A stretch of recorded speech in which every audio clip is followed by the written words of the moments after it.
l'economia circular és aquella que no produeix residus. Residu zero.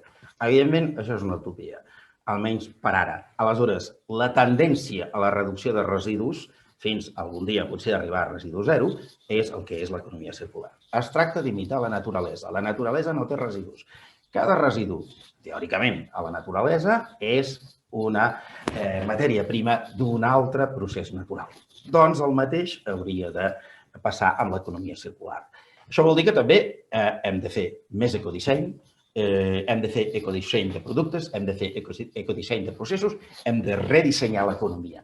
I és molt positiva l'economia circular perquè per les empreses significa responsabilitat, per davant de tot, i oportunitat de negoci. I per tots els ciutadans d'aquest planeta el que significa és l'única via per realment equilibrar-nos amb la naturalesa, equilibrar-nos també, encara que sembli mentida a nivell social, és a dir, per fer-nos sostenibles. És una de les grans eines, evidentment, una de les grans eines per arribar a tenir futur com a espècie.